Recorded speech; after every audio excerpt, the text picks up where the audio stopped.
pod just dropping this that. If I said it, you know that it's facts. Got a Mac on me, no lack. I'm too fresh, all I wear is all black. Like a 90s kid, I'm all that. We outside, I'm like, where's y'all at? Wait. The beat gone, tell them bring the beat back. I'm a cheat code, can't beat that. I done been broke, so I gotta keep stacks. One shot, you don't get a rematch. If you don't roll thumbs, why the hell would we match? Draco's like where I sleep at, with the backyard again, cause that's where I creep at. I'm on fire, bro, they told me relax. I'ma get a beat of brave, but they know I'll be back. All right, y'all. Welcome to another episode of Back to the Beat. Make sure y'all go ahead, like, share, comment, subscribe now because this is a big one. This is a very special one on a very special day. And yes, we have the Adrienne Walker. Now, you all may have heard her voice on Broadway with The Lion King back in 2019. Okay, this is Georgia's very own Clay Coe. Okay, born and raised, Spelman grad. She went up to Chicago, went up to get her master's in opera and singing. And I mean, honestly, she has a whirlwind from FBI, Law and Order, there's some voice acting. I mean, listen, when I tell y'all she used that degree, okay? And now she is doing something completely not singing at all on Power Force Book 4. Y'all, we have the Adrienne Walker here with us today. So, how are you doing? I'm doing great. How are you doing? Oh, I'm doing good. Like we were saying before we got on camera, child, I stayed up and watched that last episode twice, okay? I watched the last episode twice because I could not believe what I was seeing. And just overall, with it being the last episode of the series in general, Force has definitely grown to be my favorite spinoff. At first, it wasn't. It had a slow start, it had a slow burn. But now that it's all wraps, listen, let me tell you, beautifully done, amazing talent, amazing. So, yes, how are you feeling? Thank you. With it being I appreciate over? that. First of all, I appreciate that introduction. Thank you so much. It's sad. It's bittersweet. I mean, I know they say power never dies and everything, but it does feel like we were just starting to take off, and then now the show is over. But it's a testament to the writers and to Gary Lennon's leadership because he took over the show and he just righted it. He righted the ship and got it to where the fans can love it again. And so that's amazing. And it's bittersweet. I really enjoyed playing my character. She's quite different from me, but as I've said in other interviews, it was kind of therapeutic to play someone so bold and passionate. And I have passion, but Shanti's passion is like on another level. It's her way or the highway. And that was kind of fun to do. So I'll miss it. I'll miss those characters. I'll miss the cast. I'll miss the crew. And, we'll see if something's in store. I hope there's, the talk of a spinoff or something would be amazing. But you never know. Yes, 50 is good for a spinoff, okay? Yes. Now I want to just kind of tell you about my podcast, Back to the Beat. It is a makeup podcast because I'm a makeup artist. So beat like makeup, but also beat like music because I love music. I often interview artists, but I found a way to break it down to where I can interview anyone. So it has 3 segments, eyes, face, and lips. During the eyes segment, we talk about your vision, your future, your views, and stuff like that. The face segment, we talk about the foundation, like what goes on the face. But foundation, like, where did you start? Like your early inspirations. And then adversities you face in your career that people may not think you do and how you overcome them. And then in the lip segment, we go ahead and give out advice and manifest things. So love it. I love that. Thank you. I've sprinkled a little power, in the midst of the segment. So, yes, it's going to be so special. So first we're going to get started with the eye segment. And I just wanted to ask you, like you said, when I met you at the screening, honestly, you were so bubbly. You were so energetic and stuff. And I'm like, this is not Shanti Showstopper, okay? I would just imagine me meeting Shanti and it's just the complete opposite. So did you ever see yourself playing a role like this, so different from how you really are? No, actually I hadn't. And it's interesting too, because when I got so I've auditioned for Power 3 times, and this was my third shot, and the other 2 roles were a little closer to what I thought I'd be cast as, more just like a supporting female character, loving, lighthearted, that sort of thing, a little closer to my center. Right. But I got this audition and I was like, okay, whatever. So I laid it down. And then when I got the call back, I was like, oh, okay, that's interesting.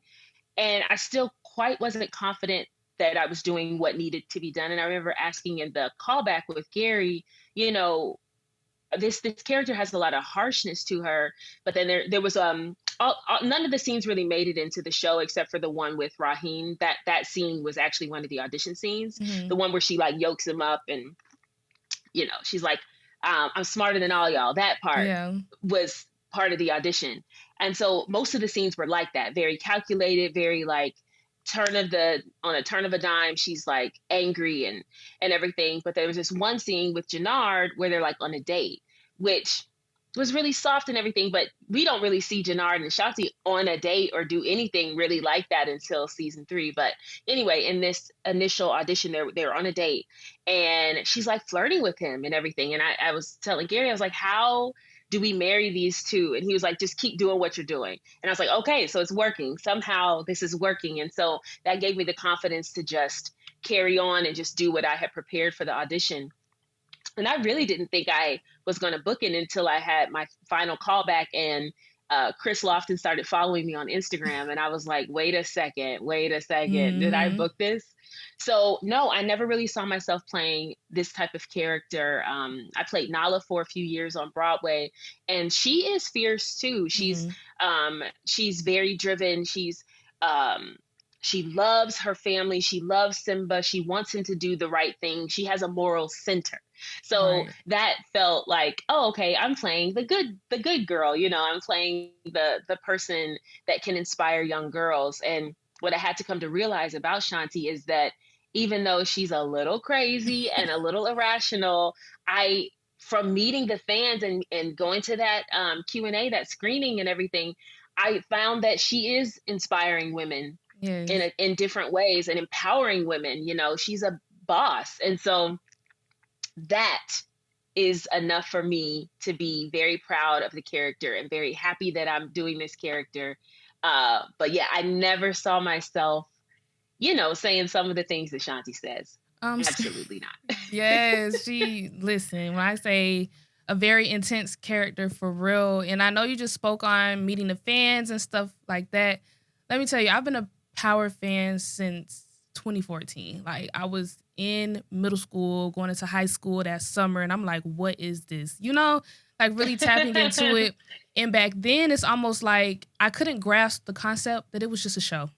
So I was literally like, oh, I do not like Tariq. Tariq is a bad little boy. I do not like, but of course I had to grow and be like, wait, these are regular people that are acting. So like, how did you handle coming up and people, I already know you've had run-ins with people coming up to you or either being like, oh, this, and this, or even on social media, like when people will leave comments as if this is really you. So how do you like deal with that? Like for real, because I know the Power fans are cutthroat.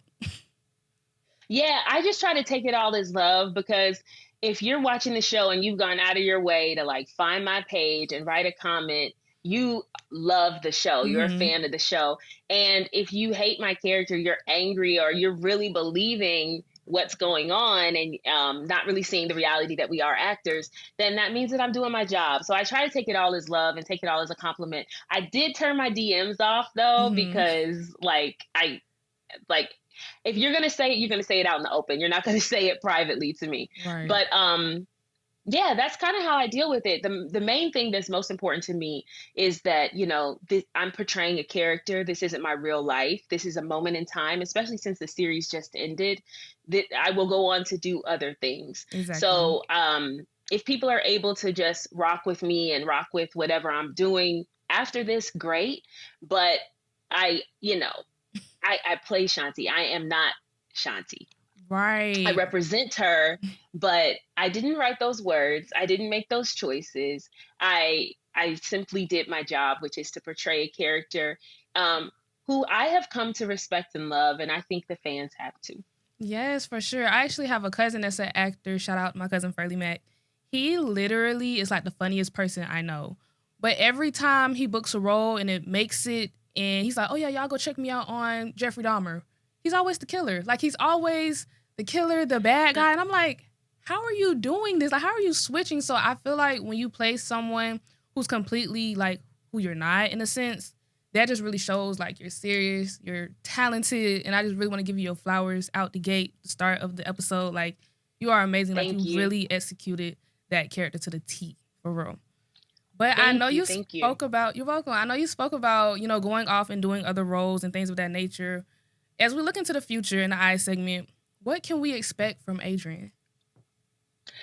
Hopefully you can expect to still see me on your TV screens. I've been auditioning, and it is my hope to book something this year in the next few months. But it's been dry, you know, to be honest with you, ever since the strike. I don't know if you were aware of the actor strike.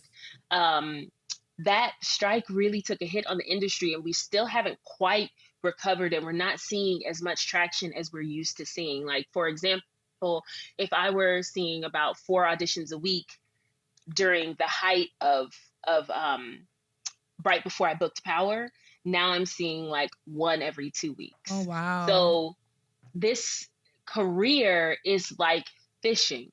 You need some fish to catch some fish. You know what I'm saying? Right. So if there's 500 fish in this little lake, you're probably going to catch something here or there. But if there's only 30, and there's other boats out there catching fish too, like, somebody's not going to eat. And that's where we are. Got it. Yikes. Yeah, I know the writer's strike was crazy over the pandemic. Like, that whole thing and getting back into the swing of things, I can only imagine. But, you know, like I said, your talent is there. What's for you is for you. I have no doubt that you will book bigger and better things through and through as your career keeps going. So my last question, you're welcome. My last question in the I segment is, if you could have like a dream duo inside of the Power universe, so you can go pull from anywhere. You know how Brayden has Tariq, Ghost had Tommy. Like, who would your dynamic duo be in the Power universe? Oh, I love that question. I'd have to pull from Raising Kanan, and it would either be Rock or Jukebox. I feel like we would vibe. I know they're in a different decade, and so it would never happen. But I did like that Shanti kind of had Raheem, but it was never. That was the one thing I felt like it was kind of missing, is that she didn't have like her crew. Like, you never really saw her crew. You never saw who was moving for her, and so yeah, I think. What I'm trying to decide with that question is, would I want it to be a male or a female? Yeah. I know. I think if things had worked out. I see the speculations of like you and Jukebox like favoring each other and like kind of acting like each other and stuff all the time in the comments, and it's like, I can see that.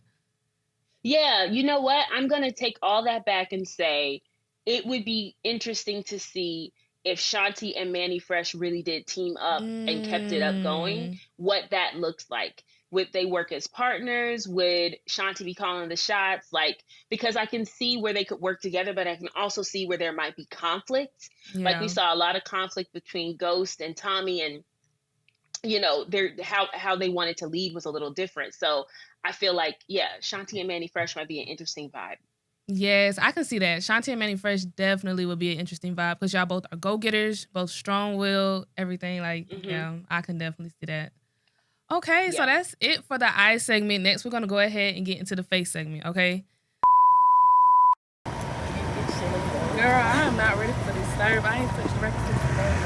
I'm just ready to taste one of these drinks. No, seriously. I need that boost right now. I'm saying, I need some elite energy. Ooh, yes, this is no, seriously.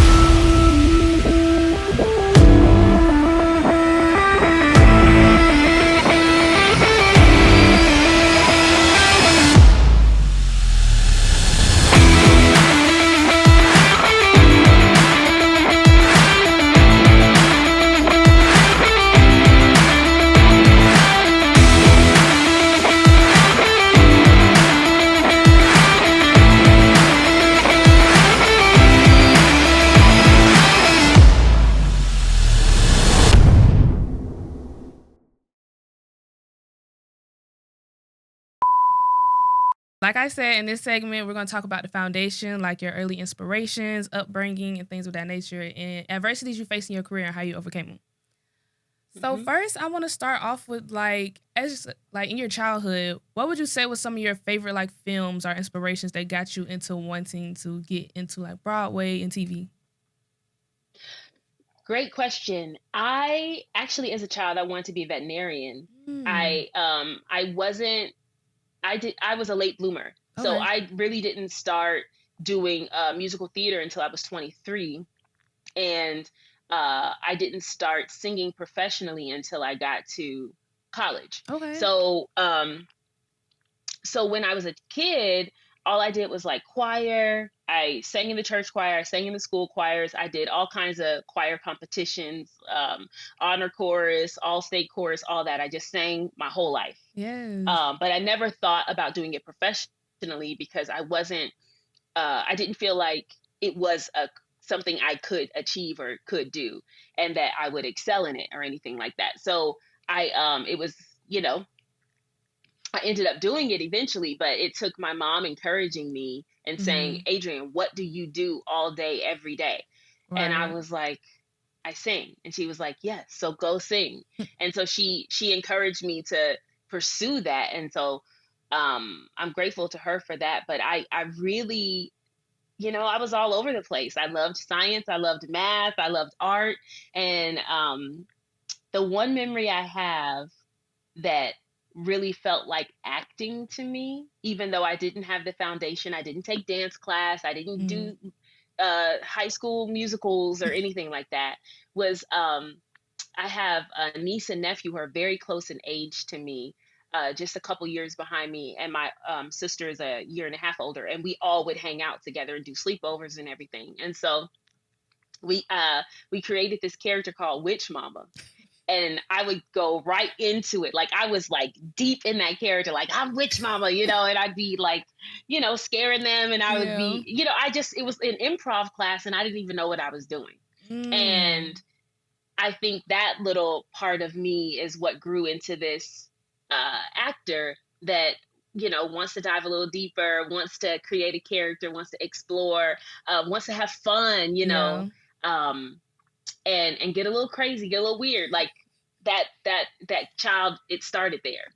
Right. I feel like when you're a child, you don't even notice what little nuggets are being dropped to play into what you'll eventually end up doing. Because like, if you were to ask me 3-4 years ago, I would have never saw myself doing something like this, like interviewing and things of that nature. So it is funny how when you grow up, I thought I was going to be a teacher when I was a kid.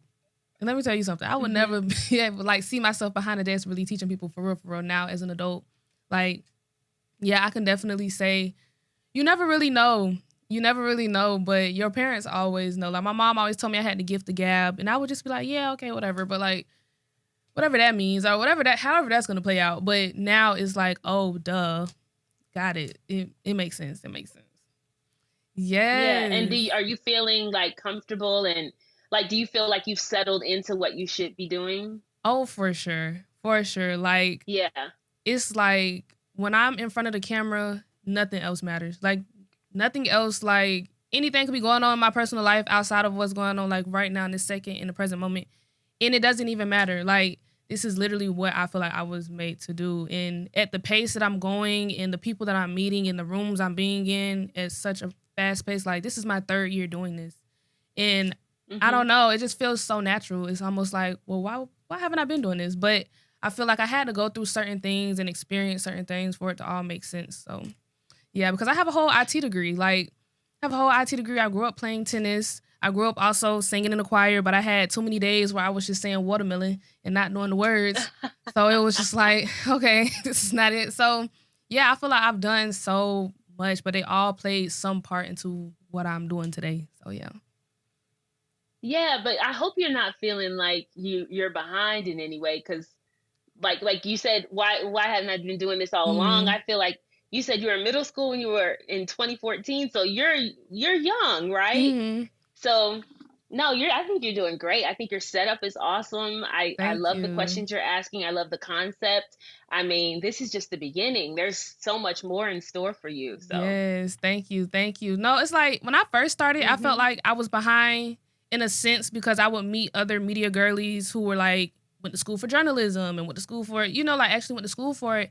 And it was like, hmm no, everyone's route is literally different. Everyone's story is literally different. Like it all makes sense as you keep going. So yeah, I do understand. Like I'm just scratching the surface. I have so many ideas and like different ways I can really spin what I'm doing. So it's just about building out at this point. Like I'm building my foundation like at this point. So yeah. yes, I'm I super can excited. relate to that feeling of, oh, people went to school for this, people went to school for Mm-hmm. this, because I didn't take a dance class until I was like 25, and Mm. so I definitely felt like I was wearing someone else's clothes. Like I was like, I'm here, I'm sneaking in this dance call, or I'm doing this audition, and all I had to bring, or all I felt like I had to offer, was I can sing and I can tell a story. Mm. And I was like, yeah, I didn't go to school for it, but I can sing and I can tell a story and I work hard.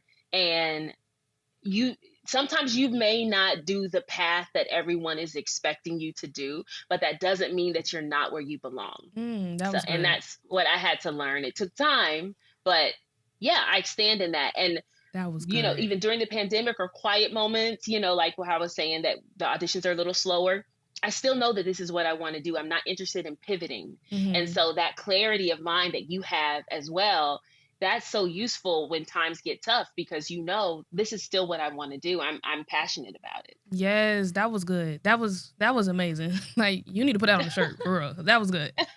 Okay, and it's like you were talking about like the slow times, like the times when it get tough. That literally leads right into my next question.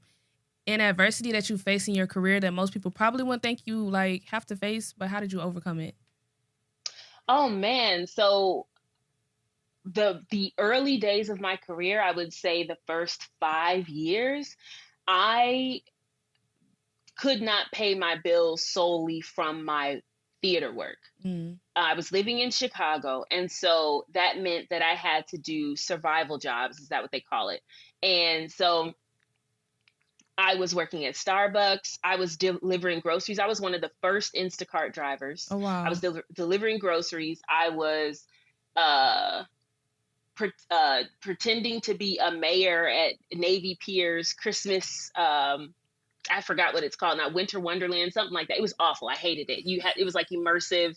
Like I was doing whatever I could to earn money. I waited tables, Mm-hmm. obviously, did plenty of restaurant jobs, and it was tough. I remember one time I was in a show, Rent. I was doing Rent at Paramount Theater, which is like an hour outside of Chicago. Okay. So I was commuting there every day from noon to midnight because we were in tech. And Mm. then I would get up at 4:30 and go to work at Starbucks for 5 hours, and then go back to, and I was doing it over and over and over Wow. again for the tech week. And I was like, this is miserable, but I have to do this. And so I think that's the hard part, is that people see you succeed and Mm. they think, oh, she knew somebody, or oh, she's just more talented, or oh, it happened for her, she's lucky. But it's a lot of hard work that people don't see. There's a lot of years where humility is like built, Mm-hmm. because you're working so hard just to pay your rent. Right. And I experienced that, so I'm very grateful for where I've gotten. I don't take it lightly at all. It took me 9 years of auditioning before I booked a TV role, and then I Wow. booked three back to back to back. So I know you mentioned FBI and Law and Order. I booked all that in the same year I booked Power. Up until Wow. then, I was just auditioning and auditioning and auditioning and just trying to figure out, what am I doing wrong? What is the magic key? And part in the early days, I think I was definitely not having good auditions. I didn't know what I was doing. But then as I got closer, I could tell, like, folks would say, oh, let's pin her. Oh, let me look at that. Let me look at that, or Mm. whatever. And I thought I was getting closer, but just no one would say yes. No one said yes. And something about booking Law and Order gave me confidence. And when I filmed it, it overlapped with my final callbacks of Power. Right. And so I was flying high. I was like, let's go, you know? And I think if we could borrow that mindset of when you're flying high and take it even when things are low, Right. I don't know. It's part of the manifestation of it all. Anyway, I've gone off course. No, that You is asked literally about the amazing. Like, speaking about yeah. humility, turning that into being humble, and just overall, like, that is amazing. Because, like you say, people only see the wins. People only see the cute picture on Instagram in the end, and you're like, hey, I made it. But it's like, whoa, y'all don't even know about the sleepless nights, the times when it was just like, yeah, let me just go ahead, throw in the towel, and go back home. Because I know I can always go back home. Like, it's literally, yeah, it's literally Yeah. a grind. Like, people will always say, you just up and move to Atlanta, you just post all these celebrities, this, and this. I'm like, but y'all don't see when I'm getting up 4 o'clock in the morning to go do stock for Nordstrom or stock for Sephora. Mm-hmm. Like, my first couple of years here, it was like I left corporate America working fintech, finance, and IT to pursue a dream in Atlanta. Then I went working.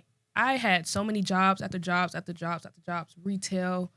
I would have never saw myself working retail. Like, just job, like, so when you speak on that, I literally understand that. Like, literally my first time doing DoorDash and like Uber Eats and stuff was when I moved here. Like, it was crazy at one point. It was like no sleep. We're just trying to get by. I got a car note. I got this. I got that. But then I'm trying to book an interview. I'm trying to do this. And it's just like, it's a revolving door of yay, until it's a consistent. So no, I definitely can relate to you when you say that because Yeah. it's a journey. It's a journey believing in your dreams for real. Absolutely. Absolutely. But it teaches you tenacity and it teaches you what it takes. You know, it takes grit, like what you have right there. It takes it. Otherwise, what are we doing? Yeah. Otherwise, everyone would do it. Right. Everyone would be successful. Everybody would be doing it. And they see the fruits of someone's labor, but they don't see the labor. Yeah. Yeah, it's easy to see the fruit of the labor and not see the labor, or even relate to the labor, or understand the labor. Like, it's a time for sure. Oh my goodness, I feel like that was a really good face segment. Like, that was a really good face segment. And now we're about to go ahead and jump into the lip segment. Lately I've been on some Z shit. I swear I've been on some creep shit. High as fuck, I can't see shit. Baby, get out my fucking face. Oh, you lame as fuck. When I'm with you, it be time my waist. Niggas come around, ain't got too much to say. Murder on my mind, get it smiling, I might catch a case.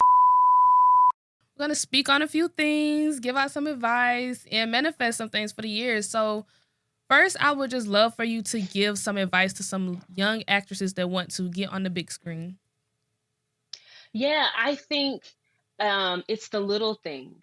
It's the little things that matter. It's making connections with people, being kind to people. Those things matter.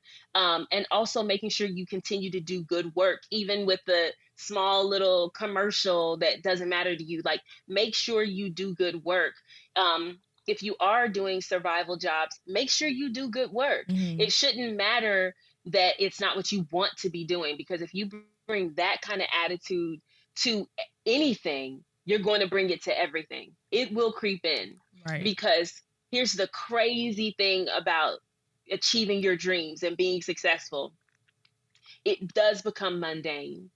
It does become everyday. The dream that you had, all of a sudden you will wake up and you will be like, man, I gotta go to Lion King right now. I'm tired. My knees hurt. When the day I booked it, I'm in the airport crying and telling a stranger, oh my God, I just booked my dream job. I can't believe it. You know, so I think the most important thing is to bring your best to everything. And when you do have those moments of not really feeling appreciative, to remind yourself of the day that you want it to be exactly where you are, and you are there. And maybe I'm projecting, because that's how I feel about myself at times when I haven't appreciated what I've gotten. But I see it happen. I see it happen. And I think it's important. No, that's big. And I don't feel like you're projecting at all, because I have been doing makeup for 8.5 years. And it's like when I first started doing makeup, I was like, oh my goodness, yes, I'm excited. This.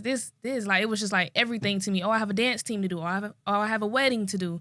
But then when I got to college and the bookings were back to back to back, I easily saw myself become like, oh my goodness, I have to get up. I have to go do this. I'm like, well, wait. One day my dream was only to do makeup. I wanted to be able to do makeup every single day. I wanted to, like, how could I ever feel like this in this moment? You know? So yeah, finding that balance with your dream and being able to appreciate it as well is big for real. Like, I definitely understand what you're saying. I definitely understand. So yes. My next question is, I want you to speak on how it is working in the Power universe. Like, I know that's like a one of a kind, once in a lifetime type of thing. Like, how is it working there?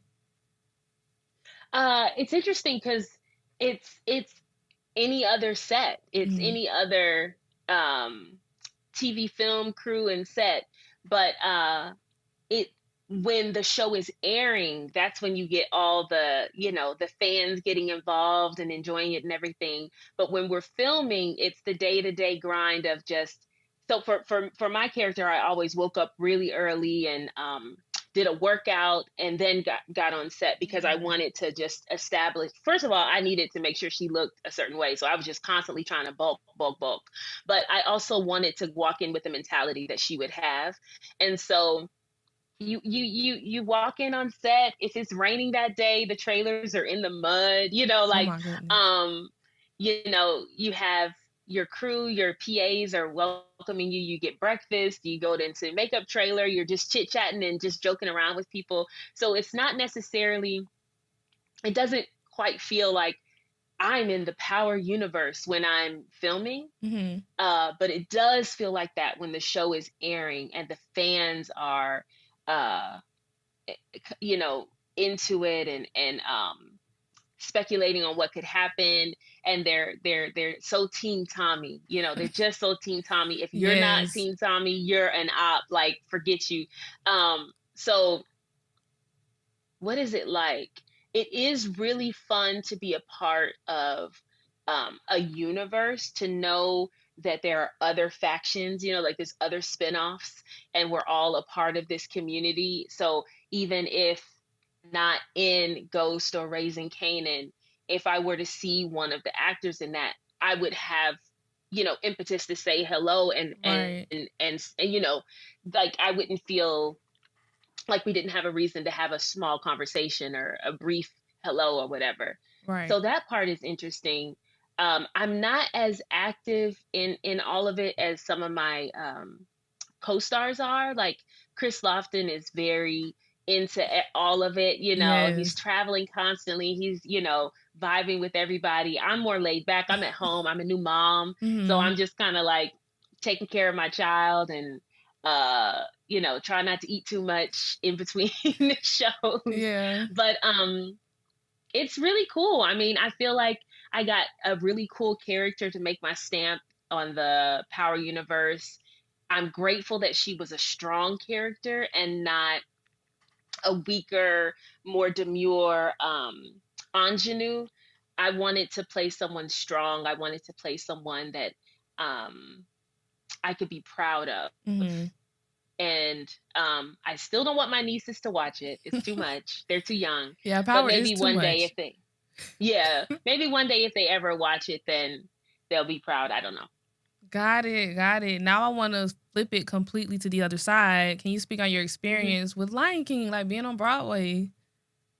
Oh my gosh, it was a dream come true. I moved to New York for the job, and the rehearsal process was so hard. I was not really that strong or that physical. I thought I was strong. I thought I was a runner. I thought but that knowledge track, you have to sprint and you have to jump. You have to like literally do a trust leap, where you sprint towards Simba and you jump and you raise your arms and he has to catch you every time. Like, it is literally a trust jump. And I'm not the most trustworthy. I'm not the most like, oh, I trust you. And I'm like, are you gonna catch me? So, anyway, the rehearsal process was really tough, but I made it through. And I'll say that I really grew into making it my own version of Nala, and one that I could be proud of. And I made some amazing friendships there. And that show is just so good. Like, I never got tired of the music. Yeah. Never got tired of the music. I would sing it all the time, like, it's so uplifting. It's so inspiring. The audiences you could tell that, like, someone used to say, when someone goes to New York, they have their pick of what shows they want to see. Mm-hmm. But most of the time, they're going to pick Hamilton, Lion King, something that they know without a doubt will be great, right? And they'll get their money's worth because maybe they can only see one show. Mm-hmm. And so with that being said, when we are performing, we have to remember that there's someone in the audience seeing this show for the first time. There's someone in the audience that has never seen a Broadway show, and it's on our shoulders to make sure that we give them a good show, that we inspire them, that they leave feeling changed and touched. And so, yeah. But being Nala on Broadway was amazing. It was my Broadway debut. It was perfect. It was exactly it was a dream come true. It was a dream come true. Listen, it was hard, but it was a dream come true. That's amazing. When I was just in New York in September, that was my first time as an adult being in like New York, like Times Square, the whole experience. And I was there on crunch time because we had to record. My podcast was on tour and stuff like that. We were only there for like 3 days, so we had to really choose our time sparingly. But when I tell you, when I was walking through Times Square and you see the little side road and you see the Broadway Lion King, I was ecstatic. Mind you, I didn't see not a bit of the show. I didn't even go on the inside. Just seeing it, I had to stop, record a video outside the place like, y'all, I made it. I'm here. Like, because growing up as a child, Lion King and Toy Story, those are my two ones. Like, I don't know. So just passing by, it was just like a feeling like, oh my goodness. So I couldn't even imagine you being able to grace the stage as Nala. Like, that was insane. Like, insane. I can already tell because I just got excited just passing by it. So you actually being a part of it, I already know. So I wanted to ask, what was your favorite memory from shooting? I know it was kind of a little minute ago, like a year ago when you were shooting on set for Forrest, but what would you say is like one of your favorite memories on set?